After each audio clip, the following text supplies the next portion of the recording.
Hello everyone, welcome to my channel डेप्यूटेरिया। हम यहाँ पर क्लास 10th मैथमेटिक्स का चैप्टर नंबर 5 अर्थमेटिक प्रोग्रेशन कर रहे हैं।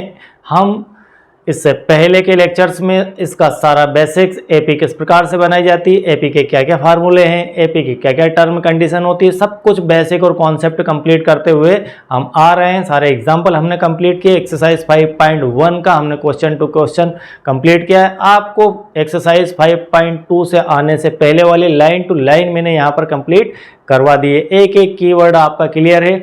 अब हम नेक्स्ट 5.2 जो एक्सरसाइज है बहुत ही महत्वपूर्ण एक्सरसाइज है और आज हम 5.2 एक्सरसाइज को कंप्लीट करने वाले हैं, स्टार्ट करने वाले हैं। तो 5.2 से पहले जितने भी एग्जांपल आपकी बुक के अंदर हैं वो सारे हमने कंप्लीट किए हैं। उसके अंदर जो जो सबसे महत्वपूर्ण थे उनको इंडिकेट भी किया है। यदि आपने वे पार्ट नहीं देखे तो आप वे पार्ट भी देख लीजिए, ये आपसे निवेदन है, क्योंकि उसके अंदर बहुत ही महत्वपूर्ण जानकारियां आप स्किप करके आ जाएंगे यदि नहीं देखेंगे तो आप वे पार्ट भी देखिए। उनके अंदर आपको पूरा एपी का बेसिक है और बेसिक क्या है, इंपॉर्टेंट क्वेश्चन भी आपके बहुत सारे उसके अंदर चले जाएंगे तो वो मौजूद हैं, तो आप उसे भी कंप्लीट कर लीजिए।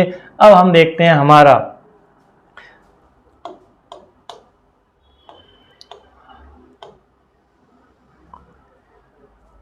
यहाँ से हमारी एक्सरसाइज 5.2 स्टार्ट होती है। 5.2 स्टार्ट होने से पहले हम 5.1 कर चुके हैं और उसके सारे बेसिक क्वेश्चन, सारे example line to line, para to para हम पढ़कर आ रहे हैं। सब कुछ आपको यहाँ पर क्लियर मैंने करवा दिया है। अब हम सीधे सीधे एक्सरसाइज 5.2 पर आते हैं और हमने यहाँ स्टार्ट किया है क्वेश्चन नंबर 4 से। इसे क्वेश्चन नंबर 4 से स्टार्ट किया। इससे पहले के जो क्वेश्चन है वो आपके बिल्कुल इजी हैं और उन्हें हम अगर ये सब पढ़ लेंगे तो उन्हें करना बिल्कुल कुछ भी नहीं है, तो वो आप कंप्लीट कर लीजिए।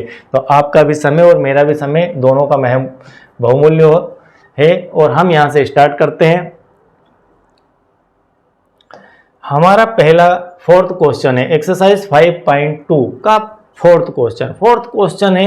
इस प्रकार के क्वेश्चन अभी जस्ट हमने एग्जाम्पल 3 to 8 कंप्लीट किए, उसके अंदर हम कंप्लीट करके आ रहे हैं। 3 to 8 के अंदर जो एग्जाम्पल हमारे थे 3 to 8 जो एग्जाम्पल थे इनके अंदर लगभग आपका सारा बेस बन चुका है। 3 to 8 के अंदर आपका 5.2 से संबंधित सारा बेस कंप्लीट हो चुका है, कुछ भी शेष नहीं है।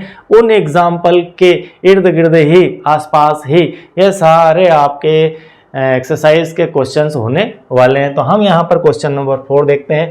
क्वेश्चन नंबर 4 है हमारा 5.2 का, which term of the AP. यहाँ पर यह बताना है कि जो एपी दी गई है यह आपकी एपी है। हम एक ही बात को कई बार रिपीट करेंगे इसके अंदर। 3, 8,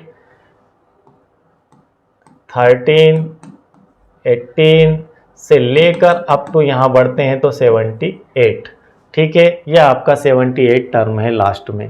अब हमें ये एपी दिख रही है, इस एपी का विच टर्म ऑफ एपी 78 इस एपी का कौन सा टर्म है, इस एपी का 78 कौन सा टर्म है। इससे पहले हम यहाँ से स्टार्ट करें इस क्वेश्चन को करना, आपको थोड़ा सा मैं और जो बेसिक जहाँ पर आपकी गाड़ी उलझती है, हमें मालूम है कि आपको कन्फ्यूजन क्रिएट कहाँ पर होता है। वैसे हम लास्ट टर्म में सारा कन्फ्यूजन क्रिएट आपको कन्फ्यूजन का समाधान दे चुके हैं, लेकिन आपको फिर भी अगर कोई कन्फ्यूजन शेष रह जाता है तो यहाँ पर हम उसे क्लियर कर देते हैं। हमारी ये एपी है। इस एपी को लिखने के तरीके आप देखिए। एपी को लिखने के तरीके एक होता है A1, A2, A3 से लेकर AN। ठीक है, इस प्रकार से लिखते हैं। ये क्या है, ये है आपके टर्म नंबर। ये क्या है, आपके टर्म नंबर है। ये सब आपके टर्म नंबर है, आपके टर्म नंबर है। ये पहली टर्म है। दूसरी, अगर आप इसको और नए शब्दों में लिखना चाहें तो आप इसे लिख सकते हैं first term, second term, third term से लेकर यहाँ पर nth टर्म। इस प्रकार से भी इसे लिखा जा सकता है और पढ़ा जा सकता है। ठीक है, ये एक अलग विषय है। ये काउंटिंग नंबर है। ये क्या है, काउंटिंग नंबर है। इधर से एपी को स्टार्ट करते हैं, यहाँ से हम एपी को देख रहे हैं और काउंटिंग करते हुए जा रहे हैं। तो आपसे पूछा जा रहा है कि 78 जो है वह किस नंबर का टर्म है, किस नंबर की टर्म है तो वह आपको फाइंड करके देना है। मतलब हम इसे मान लेते हैं कि ये nth टर्म है। क्या है? nth टर्म है। तो आपको ये डिफरेंस समझ में आना चाहिए कि ये टर्म की वैल्यू है, उस टर्म की प्लेस के ऊपर जो लिखा हुआ है वह उस टर्म की वैल्यू है, और यह जो है इस टर्म के नंबर है। a1 a2 यह भी टर्म नंबर है और यह भी टर्म नंबर को ही डिनोट करते हैं। तो इस प्रकार से हमें इसका फर्क पता होना चाहिए। अब हम स्टार्ट करते हैं हमारा क्वेश्चन। हमारे क्वेश्चन को सॉल्व करने के लिए हमें जो फार्मूला लगता है या कोई भी फार्मूला लगेगा उसके अंदर हमें दो चीज़ों की आवश्यकता होती है। नंबर एक होता है ए और दूसरी नंबर होती है डी। तो हमें ए और डी डिफरेंस, कॉमन डिफरेंस और फर्स्ट टर्म दोनों की आवश्यकता होगी।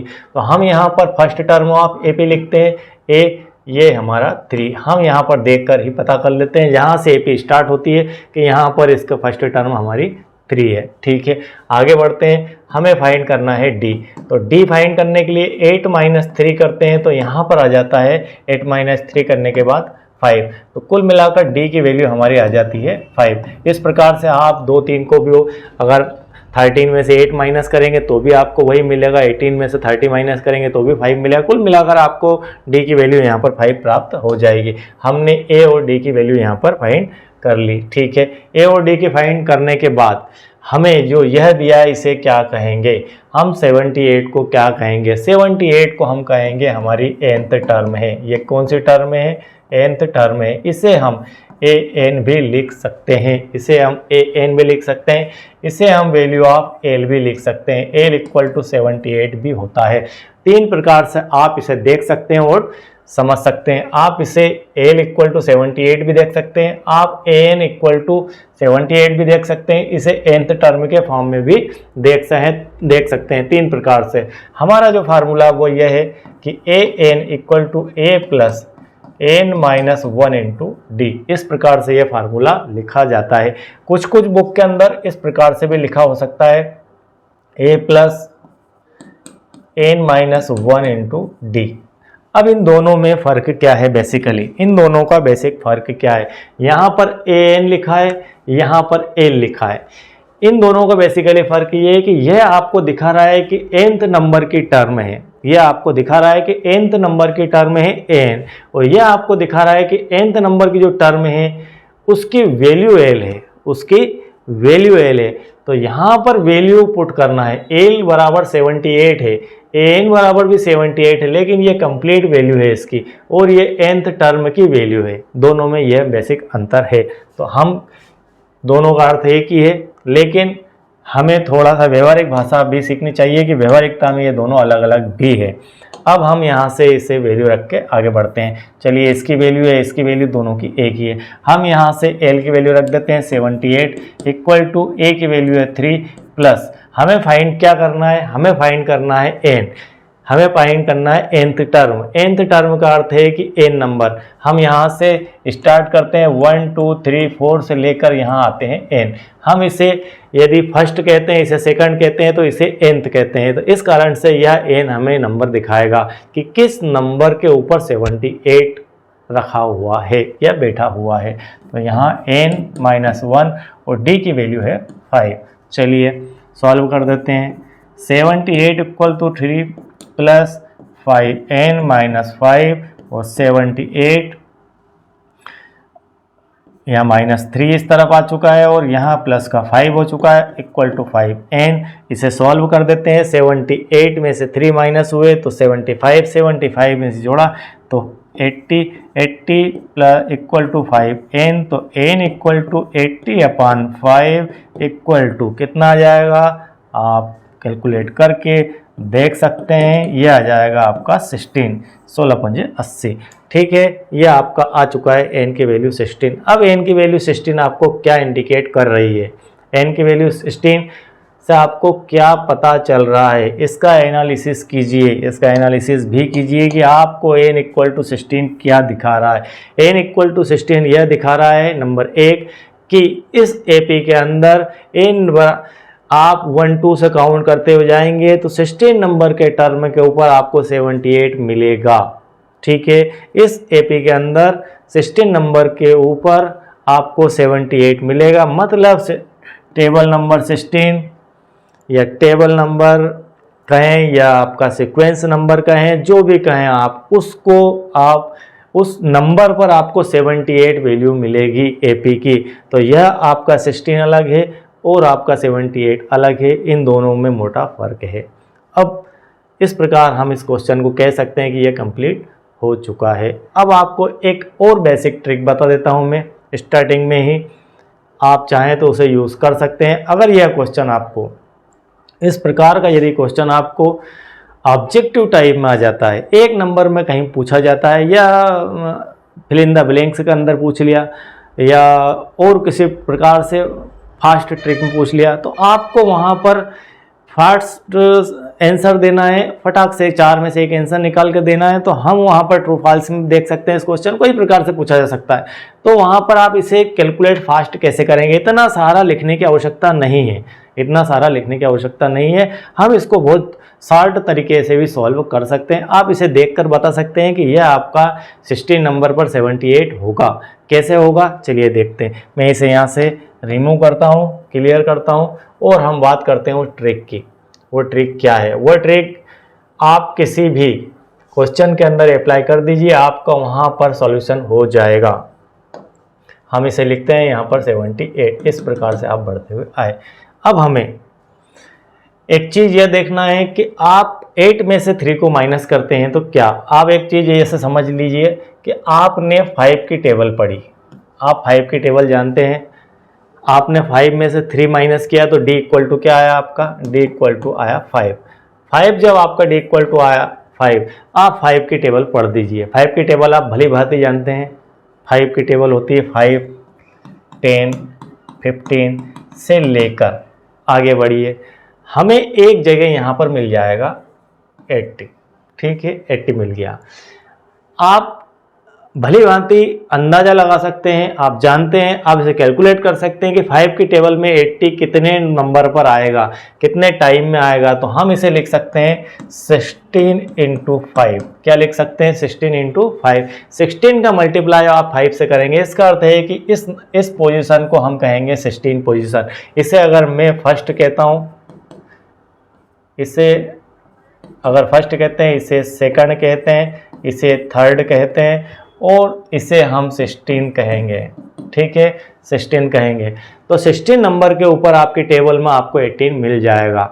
बस यहीं से आपको पता चल जाएगा कि 78 किस नंबर पर होगा। देखिए आप यहाँ से, अब आप इसका थोड़ा सा बेसिक समझिए कि ये जो बनी हुई है कैसे बनी हुई है। ये टेबल ही है, ये 5 से क्या है, 5 में -2 करने पर 3 है। इसका पहला पद, इसका पहला टर्म आपका 5 से 2 कम है, तो फाइनली इसका लास्ट टर्म में भी यहाँ पर 2 कम होगा। तो 80 में से -2 किए तो 78। जब यहाँ पर 16वीं टर्म के अंदर 80 आता है तो यहाँ पर भी 16 टर्म के अंदर 78 आ जाएगा। मतलब हम एक टेबल से कंपेयर करके, किससे कंपेयर करके, सिर्फ एक टेबल से कंपेयर करके हम इसकी लास्ट टर्म सब कुछ बता सकते हैं। ये एक जनरली टेबल ही है, ये क्या है, टेबल ही। d इक्वल टू 5, ये बिल्कुल आपको राज बता दिया मैंने एपी का। d इक्वल टू 5 आपके पास है, इसका अर्थ है कि वहाँ पर 5 की टेबल है, 5 की टेबल बनी हुई है।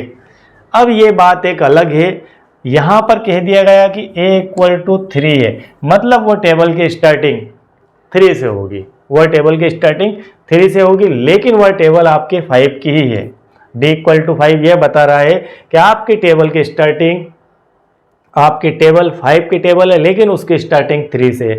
ऐसी कोई टेबल आप बनाइए जिसकी स्टार्टिंग 3 से हो और टेबल आपकी 5 की हो, तो वह 5 की टेबल इस प्रकार से बनेगी आपकी, वो बनेगी 3, 8 और 13, 18 इस प्रकार से बनेगी, क्योंकि ये इससे -2 है, ये इससे 2 डिजिट पीछे चल रही है, ये टेबल 2 डिजिट पीछे चल रही है, बस ये कह सकते हैं। और यह टेबल भी आपकी 5 की टेबल ही है, यह टेबल भी आपकी 5 की टेबल ही है। तो आपकी फर्स्ट टर्म यदि 2 डिजिट पीछे चल रही है तो इसकी हर टर्म आपकी 2 डिजिट पीछे ही चलेगी। बस इससे आप कैलकुलेट करके कोई सा भी टर्म बता सकते हैं, कहीं कुछ भी कर सकते हैं। एपी के अंदर बिल्कुल शॉर्ट में कहीं कुछ भी बता सकते हैं। मैं हर जगह आपको इसको अप्लाई करके दिखा दूंगा और आप कुल मिलाकर समझ गए होंगे कि डी का मतलब है कि डी एक टेबल है। ये क्या है, एक टेबल की डिजिट है। आपको एक 5 नंबर की टेबल पढ़ना है। यदि डिफरेंस 3 आता है तो आपको वहाँ पर 3 की टेबल पढ़ना है, और आपको यहाँ पर डिफरेंस पता होना चाहिए कि यहाँ स्टार्टिंग कहाँ से हो रही। बस उस स्टार्टिंग का गैप आपको लास्ट में फिल कर देना है। बस उसी गैप को आपको साथ में लेकर चलना है। और यह एक बहुत ही बड़ी ट्रिक है और बहुत बेसिक समझ है और बहुत बेसिक कॉन्सेप्ट है जिससे एपी बनी हुई है। यहाँ बनी हुई है एपी। हम कह सकते हैं कि एपी को डिज़ाइन इसलिए किया गया है, और डिज़ाइन क्या किया गया, एपी बनी ही इससे। एपी को सिर्फ आगे पीछे कर दिया गया है क्योंकि डिफरेंस इक्वल है। आप किसी भी एपी को कहीं से भी कुछ भी बना सकते हैं, सिर्फ आपको टेबल लेना है और टेबल लेके आप चुटकियों में एपी तैयार कर दीजिए। चलिए एग्जाम्पल आते जाएंगे, एग्जाम्पल हम सेट करते रहेंगे, क्वेश्चन आते रहेंगे, उनके साथ में इसको आपको हर बार में कुछ ना कुछ नया बताता रहूँगा।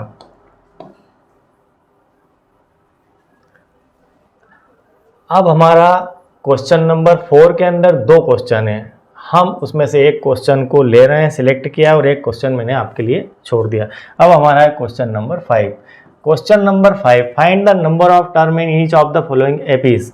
हमें इसके अंदर भी वही एन की वैल्यू फाइंड करना है, कितने टोटल नंबर हैं इसके अंदर एपी में, ये हमें दिखाना है। तो यहाँ पर 5th नंबर का जो क्वेश्चन है वह दिया हुआ है। आपकी एपी दी है, 7, 13, 19 से लेकर 205 तक। अब आपको एन की वैल्यू इसके अंदर फाइंड करना है। यहाँ पर ए इक्वल टू दिया है 7 और डी इक्वल टू दिया है 13। में से 7 को माइनस करेंगे तो आपके पास बच जाएगा 6, 7 दूनी 14, 6 हो जाए 6 आता है। 90 में से 30 माइनस करेंगे 6 आ जाए। कुल मिलाकर आपको ए की वैल्यू 7 और डी की वैल्यू 6 आती है। अब आप इसे लेकर ए एन के फार्मूले में रख दीजिए और आपको उसकी वैल्यू आ जाएगी। हम यहाँ पर ए एन के फार्मूले में रख देते हैं और ए एन निकाल लेते हैं। तो a n equal to A plus N minus 1 into d. तो ए एन की वैल्यू है यहाँ पर 205 इक्वल टू ए की वैल्यू है यहाँ पर 7 plus N minus 1 into D की वैल्यू है 6। तो 205 equal to 7 plus 6 N minus 6। अब इसे सॉल्व कर लेते हैं। 205 माइनस 7 हो गया, प्लस का 6 हो गया, इक्वल टू 6 एन।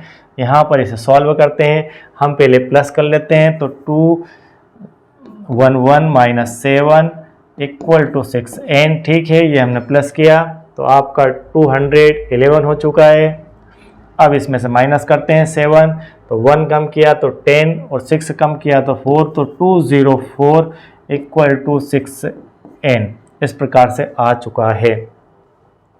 अब हमें एन की वैल्यू फाइंड करना है। तो एन इक्वल टू 204 अपान 6 ऐसा लिख सकते हैं। तो एन इक्वल टू, आप इसको डिवाइड कीजिए, कंप्लीट डिवाइड से डिवाइड किया तो यहाँ पर 3 टाइम और बचता है 2, तो 4 टाइम 6 चौके 24, तो एन बराबर आ चुका है 34। तो कुल मिलाकर हम कह सकते हैं कि यहाँ पर जो एन की वैल्यू है वह है 34। मतलब आपकी सीरीज में, इस सीरीज के अंदर जैसे ही आप बढ़ते हैं तो यहाँ पर आप काउंटिंग करते करते जाएंगे 1 2 3 4। तो आपको एन इक्वल टू 34 नंबर के ऊपर आपको 205 बैठा हुआ मिलेगा। मतलब आपकी जो टेबल नंबर है, हम इसे ऐसा भी लिख सकते हैं इसके आंसर में कि आपकी एन की वैल्यू जो आपकी 205 थी, इसके अंदर जो एन है आपका वह 34 है। मतलब आप अगर काउंटिंग करते हुए जाएंगे तो टर्म नंबर यहाँ पर लिख सकते हैं कि टर्म नंबर 34 इज 205। आपकी जो टर्म नंबर 34 है उसकी वैल्यू 205 है। तो इसे आपको अलग अलग प्रकार से समझना आना चाहिए कि यह क्या लिखा है और क्यों लिखा है। अब इसके आगे बढ़ते हैं हम। आप चाहें तो इसे नोट डाउन कर लीजिए। बहुत ही बढ़िया क्वेश्चन है ये, एक बहुत ही स्टैंडर्ड और अच्छा क्वेश्चन बनाया गया है यहाँ पर, और एक से एक बढ़कर इसके अंदर क्वेश्चन दिए हैं, लेकिन इनके वेरिएशन अलग अलग प्रकार से पूछे गए हैं। तो चलिए अब हम क्वेश्चन नंबर हमारा 5 कंप्लीट होता है, इसके बाद 6 कंप्लीट करते हैं। तो इसे यहाँ से क्लियर कर देते हैं। पहले क्वेश्चन नंबर 6 की ओर चलते हैं। 6b, बहुत ही बढ़िया क्वेश्चन बनाया गया है। एक्सरसाइज 5.2 पूरी तरह से बहुत ही बढ़िया एक्सरसाइज बनाई गई है। मैथमेटिक्स का सबसे बेहतरीन पार्ट यहाँ पर चल रहा है। आप यहाँ पर क्वेश्चन नंबर 6 देखेंगे तो हमें चेक करना है -150 is a term of AP. इस एपी की कोई टर्म है, किस एपी की? आपका 6 नंबर है, आपकी जो एपी है वह दी गई है। क्या दी है? 11 से स्टार्ट है, 11 है, 8 है, 5 है, 2 है, अप टू यहाँ पर स्टार्ट जाते हैं तो -150। माइनस तो आना ही है। क्यों आना है? क्योंकि यहाँ पर ये घट रही है। 11 से 8 हो गया, 5 हो गया, 2 हो गया, अब क्या होगा? अब माइनस आना स्टार्ट हो जाएगा। जब माइनस और इस तरफ आगे बढ़ेंगे तो माइनस आपका और बढ़ता ही चला जाएगा, मतलब आपकी डिजिट की वैल्यू कम होगी और माइनस आपका बढ़ता चला जाएगा। ठीक है, आपके इसकी वैल्यू कम हो रही है। कुल मिला के ये एक डिसेंडिंग ऑर्डर में बनी हुई सीरीज है। कैसे ऑर्डर में है? डिसेंडिंग ऑर्डर में, असेंडिंग में नहीं है, ये डिसेंडिंग ऑर्डर में बनी हुई सीरीज है। तो अब हमें देखना है, फार्मूला वही है हमारा ए। पहले फार्मूला के लिए ए फाइंड कर ले, तो ए हमारा 11 और डी निकालते हैं तो D equal to 8 -11 equal to -3। कुल मिलाकर हमें डी की वैल्यू प्राप्त होती है -3। ये हमें डी मिल गया है। और एल बराबर अगर हम लिखें तो -150 लिख सकते हैं। ये एल की वैल्यू भी आ चुकी है। Last term of AP, last term of AP की वैल्यू है -150। अब हम फार्मूला यूज़ कर लेते हैं। हमारा फार्मूला वही है। क्या formula? N equal to A plus n-1 into D, यह फार्मूला होता है। इस फार्मूले के अंदर वैल्यू रख लेते हैं और हमें फाइंड करना है। इसको हम क्या कहेंगे? इसको कह सकते हैं हम nth टर्म। क्या कह सकते हैं? यह हमारी nth टर्म भी है। हम इसे ऐसा भी कह सकते हैं n है, और हम इसे ऐसा भी कह सकते हैं कि यह l है। यह तीनों ही कंडीशन में यह एल की वैल्यू यहाँ पर यह है, लेकिन nth टर्म है। ये टर्म मतलब उस पोजीशन के ऊपर, nth टर्म के ऊपर यह लिखा हुआ है, और एन के ऊपर यह लिखा हुआ, और एल की वैल्यू 150 है। एल क्या है? यहाँ पर 150 है। ये तीनों का संबंध इससे ही है, लेकिन तीनों का मतलब अलग अलग है। चेक करते हैं वैल्यू। 150 -150 इक्वल टू ए की वैल्यू है 11 प्लस एन की वैल्यू हमें फाइंड करना है कि कौन सी पोजीशन पर हमारी एपी के अंदर -150 लिखा हुआ है।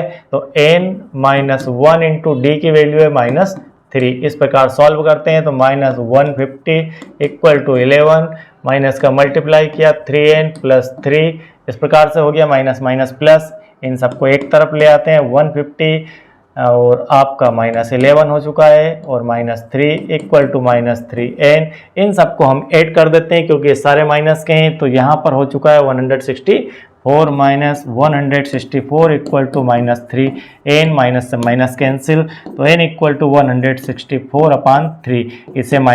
इसे डिवाइड करते हैं। जब हम इसे डिवाइड करेंगे तो 3 से डिवाइड करने पर यहाँ पर 5 आता है, और बचता है 1 और 14। कुल मिलाकर यहाँ पर यह डिवाइड नहीं हो पाएगा।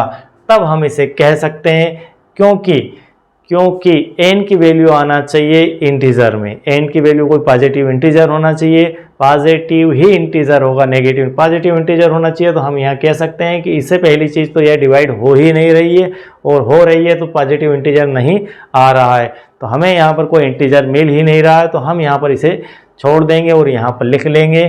क्या लिख लेंगे? ये लिख लेंगे nth टर्म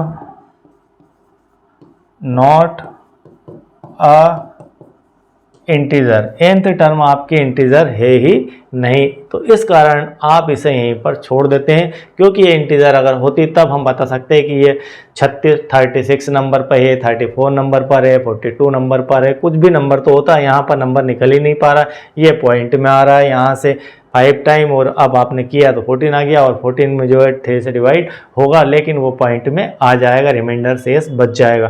तो इस प्रकार से आप इसे यहीं पर छोड़ देंगे। अब हम इसके बाद देखते हैं हमारा क्वेश्चन नंबर 7।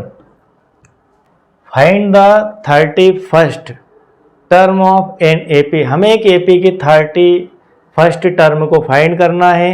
हुज 11 टर्म, उस एपी की 11 टर्म आपको दी है 38। क्या दिया है? 11th टर्म आपके दी है 38। 11th नंबर पर जो टर्म आएगी उसकी वैल्यू है 38, और 16th नंबर पर जो टर्म आएगी, 16 नंबर पर जो टर्म आएगी उसकी वैल्यू दी है, कितनी दी है? 73। इस प्रकार से ये दो वैल्यू आपको दी है, और एक एपी की 31st नंबर की टर्म, उसकी वैल्यू हमें फाइंड करना है। इसको बनाने के लिए, पहले एपी की इस वैल्यू को लाने के लिए हमें ए और डी की आवश्यकता होगी। तो हम जानते हैं, हम इसे अगर दूसरे शब्दों में लिखें, किसको? इसे अगर अलग बदल के लिखें तो हम इसे लिख सकते हैं, क्या लिख सकते हैं? हम इस क्वेश्चन को, थोड़ा सा लंबा चलने वाला है तो दो पार्ट में डिवाइड कर लेते हैं और यहाँ से स्टार्ट करते हैं इसे।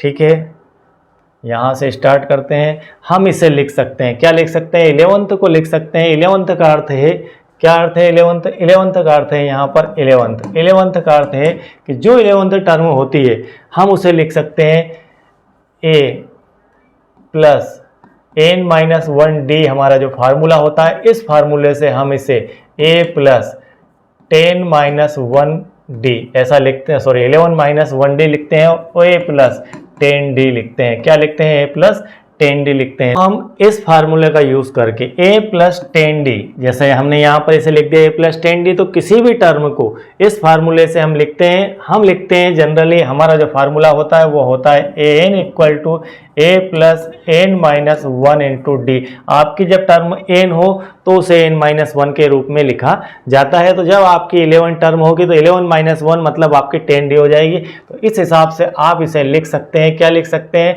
आप इसे लिख सकते हैं a plus 10d equal to 38, और इसे लिख सकते हैं a plus 15d equal to 73। ये आपकी इक्वेशन नंबर 1, ये आपकी इक्वेशन नंबर 2। अब आप पहुंच चुके हैं लीनियर इक्वेशन के अंदर, और लीनियर इक्वेशन को सॉल्व करना आप भली भांति जानते हैं। हम यहाँ पर इक्वेशन नंबर 1 को 2 से माइनस करेंगे, तब जाकर हमें एक वेरिएबल डिलीट होगा और एक वेरिएबल की वैल्यू आएगी। यहाँ दोनों ये माइनस हो चुका है, और माइनस होने के बाद यहाँ पर इसे माइनस किया तो 5 माइनस का 5d इक्वल टू माइनस का यहाँ पर बचता है 35, और यहाँ पर ये कैंसिल होता है और d की वैल्यू आती है 35/5। तो यहाँ पर d इक्वल टू आ जाता है, क्या आता है? d इक्वल टू फाइनली हमें प्राप्त होता है 7, यहाँ पर 7, तो d इक्वल टू आ जाता है 7। d इक्वल टू 7 आने के बाद हम क्या करेंगे? a की वैल्यू फाइंड करते हैं। a की फाइंड करना जरूरी है क्योंकि AP बनाने के लिए a और d चाहिए। हम यहाँ पर इसमें इक्वेशन नंबर 1 में वैल्यू रखते हैं, तो a plus 10d equal to 38। जब इसके अंदर हमने यहाँ पर a plus 10 into 7 equal to 38, a plus 70 equal to 38, और आगे सॉल्व किया इसे, तो यहाँ पर a इक्वल टू 38 माइनस 70, तो a इक्वल टू आ जाता है आपके पास 32 और 40 और 370 माइनस 32। तो a की वैल्यू आ जाती है माइनस 32 और d की वैल्यू आ जाती है 7। तो इस प्रकार आपको d और a की वैल्यू प्राप्त हो जाती है। जब a और d की वैल्यू आपको निकल कर आ गई तब आप एक AP बना सकते हैं, और AP बनाने के लिए A और D चाहिए था और हमने निकाल लिया। ठीक है, अब इन सारे को हम यहाँ से ख़त्म कर देते हैं और हम चलते हैं 31st टर्म की ओर। हमें वो फाइंड करना है। ये सारा जो दिया हुआ था मटेरियल, ये सारा इसलिए दिया था कि आप A और D की वैल्यू फाइंड कर लें, और वो हमने कर लिए। चलिए, आप इतना समझ गए होंगे। अब हम आगे बढ़ते हैं। a और d की वैल्यू आ चुकी है, a और d की वैल्यू आ चुकी है हमारे पास। a हमारा 7 है और a हमारा -32 है और d हमारा 7 है। मैं इसे क्लियर करके वो सब लिख देता हूँ वहाँ पर जो हमने फाइनली कर लिया। a की वैल्यू आ चुकी है -32 और d की वैल्यू आ चुकी है 7। अब इसे लेकर हम AP बनाते हैं। अब AP बनाते हैं तो AP का पहला पद -32 है। नेक्स्ट हमारा क्या आएगा? नेक्स्ट हमारा आएगा -32 प्लस 7 से। किससे आएगा? -32 प्लस 7 से आएगा। फिर हम हमेशा लास्ट टर्म से नेक्स्ट टर्म चाहिए तो हम उसमें डिफरेंस ऐड कर देते हैं। अब हमें हर प्रकार से, हर एंगल से आपको एपी को समझना है। हम यहाँ पर डिफरेंस को ऐड करने की बात कर रहे हैं। हमें डिफरेंस हमेशा ऐड ही करना है, ऐड करना है, हम ऐड कर रहे हैं इसके अंदर। तो यहाँ पर आपका जो पद आ जाता है वो आ जाता है, इसे हम लिख देते हैं इसकी वैल्यू हम पेन बदल कर लिखते हैं। यहाँ पर इसकी वैल्यू आ जाएगी आपकी 32 में से 7 गया तो -25, मतलब आपका एक टर्म ये है, एक टर्म ये है। अब आपको चाहिए नेक्स्ट टर्म चाहिए। आप क्या करेंगे, नेक्स्ट टर्म के लिए -25 + 7 करेंगे। अब आप ये करेंगे तो आपको जो टर्म मिलेगी वह मिलेगी -18। ठीक है, इस प्रकार से आपकी वैल्यू आगे बढ़ती जाएगी और फाइनली जो आपकी एपी बनेगी वह ऐसी बनेगी। आपकी जो एपी बनेगी वह इस प्रकार से बनेगी, -32 -25 -18 से आप आगे बढ़ रहे हैं। इस प्रकार से आपकी एक एपी बन गई। अब बात आती है हमारी 31 टर्म की। यहाँ पर कोई टर्म है जिसका नंबर है 31, ठीक है, 31st टर्म। आपको 31st टर्म के ऊपर ये पहली टर्म, दूसरी, तीसरी, आप यहाँ से काउंटिंग करते हुए जा रहे हैं तो आपको 31st नंबर पर जो टर्म मिलेगी उसकी वैल्यू क्या होगी यह आपको बताना है। तो वह कौन बताएगा, वह बताएगा आपका यह फार्मूला an वाला। an की वैल्यू हमें फाइंड करना है। तो an = a + n - 1 × d। a की वैल्यू है माइनस आपकी 32 प्लस n की वैल्यू कौन सी है 31 - 1, d की वैल्यू है 7। तो -32 आप प्लस 31 में से इसे किया तो आपका 30 × 7, आपने इसे किया -32 प्लस 210, और यहाँ पर जब इसे आप सॉल्व करेंगे तो आपके पास फाइनली मिल जाएगा। आप इसमें से 30 माइनस करते हैं 210 से 180, और 180 में से 2 तो -178 और 2 आपके 280 और 30 110 फाइनल। ठीक, तो an की वैल्यू फाइनली आ जाती है कि an = 178। an फाइनली हमें मिल जाता है 178, मतलब आपके इसके ऊपर जो नंबर आएगा वह आएगा 178। तो इस प्रकार से आप इन क्वेश्चनों को सॉल्व कर सकते हैं। आई होप कि आपको यहाँ पर ये सारा जितना मैंने यहाँ पर करवाया कॉन्सेप्ट और बेसिक के साथ वो सब समझ में आ गया होगा। तो कंटिन्यू DP एडुटोरिया के साथ बने रहिए और 10th क्लास का मैथमेटिक्स सीखते रहिए। आपको यह प्लेटफॉर्म बहुत ही मदद करने वाला है, आपका मैथमेटिक्स बहुत ही अच्छा हो जाएगा। और यदि आप चैनल के साथ नए हैं, अभी मुझे देख रहे हैं, सुन रहे हैं, पहली बार जुड़े हैं, तो आप चैनल को लाइक कीजिए, सब्सक्राइब कीजिए और अपने दोस्तों को शेयर भी कीजिए।